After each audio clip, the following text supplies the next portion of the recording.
नमस्कार, मी आहे आपला मित्र डॉक्टर आंबेजोगाईकर आणि आपण पाहत आहात अग्निबाण लाईव्ह न्यूज चॅनल।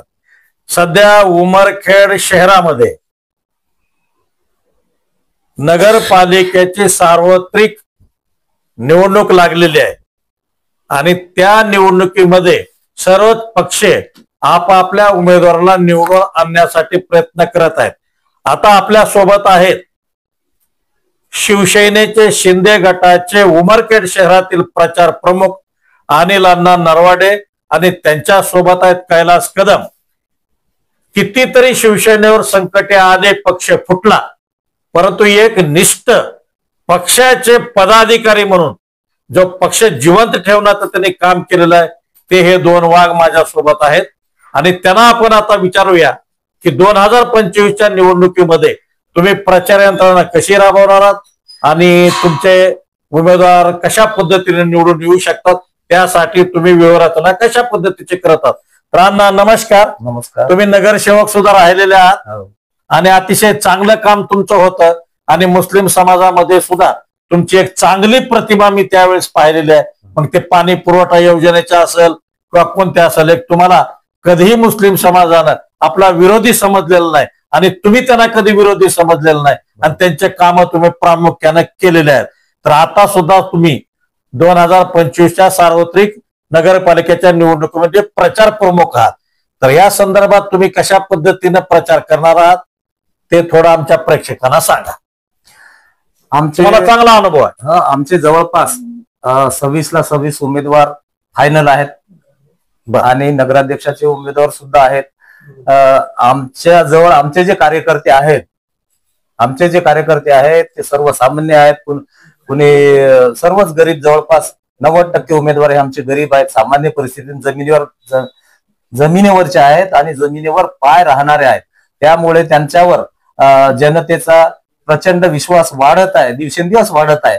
आणि त्यानंतर माननीय एकनाथ शिंदे साहेब मुख्यमंत्री असताना अनेक त्यांनी लोकोपयोगी योजना राबविलेल्या आहेत।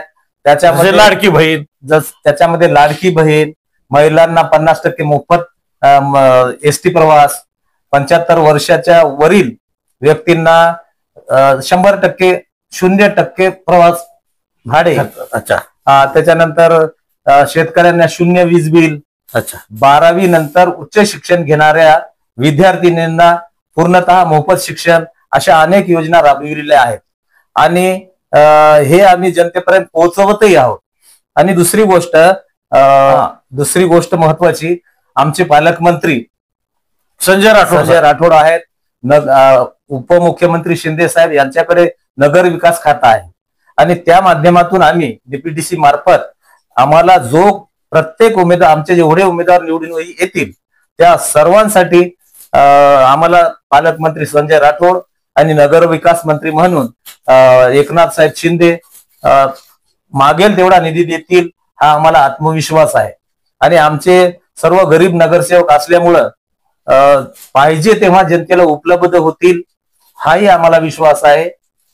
म्हणून आमचे जास्तीत जास्त नगरसेवक निवडून येतील, हा आम्हाला ठाम विश्वास आहे। ठामपणे सांगितलेलं आहे की आमचे जरी गरीब उमेदवार असले, वास्तविक पाहता शिवसेनेनं हमेशाच गरीब उमेदवाराला उमेदवारी देऊन मंत्री पदापत्र पोहोचवलेलं आहे, त्याबद्दल दुमत नाही।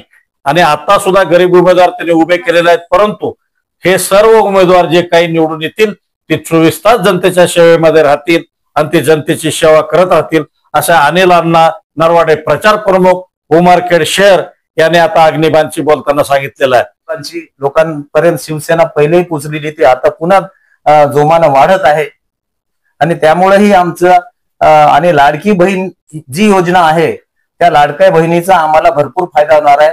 आम्ही जेव्हा आता प्रचाराला जात आहोत, आम्ही ज्याचं मीठ खातो त्यांना मतदान करू।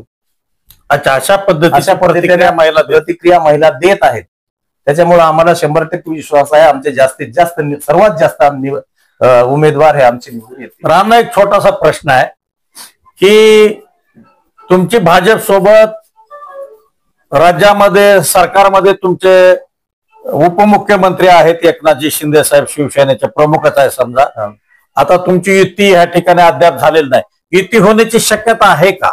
आणि जर समजा युती नाही झाली, तुम्ही मैत्रीपूर्ण लढत करणार की असं ताना म्हणजे तारून प्रचार करणार?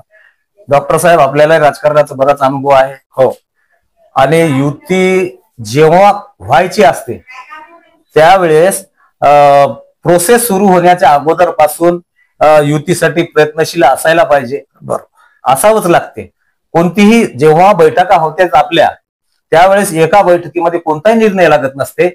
त्याच्यासाठी 2, 3, 4 बैठका होते. प्रत्येकाला वाटते मला जास्त मिळायला पाहिजे, त्यांना जास्त मिळायला पाहिजे. आत्ताच वकील साहेबांनी जसं सांगितलं, आपल्या लोकसभेमध्ये फक्त उमरखेड मतदारसंघ हा हिंगोली लोकसभा मतदारसंघामध्ये आहे. बाकी आमदार भाजपाचा आहे.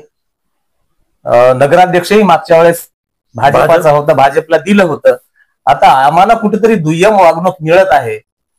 अच्छा. त्यामुळं आम्ही रायवार साहेबांना युतीसाठी बोलायला गेलो होतो. भाजपचे ज्येष्ठ सदस्य आहेत, पदाधिकारी आहेत, त्यांना आम्ही बोलायला गेलो होतो. त्यांना म्हणलं तुमच्याकडे आमदारकी आहे, लोकसभा जरी आमच्याकडे असली तरी आमचा एकच मतदारसंघ असल्यामुळं आम्ही दुर्लक्षित राहत असतो.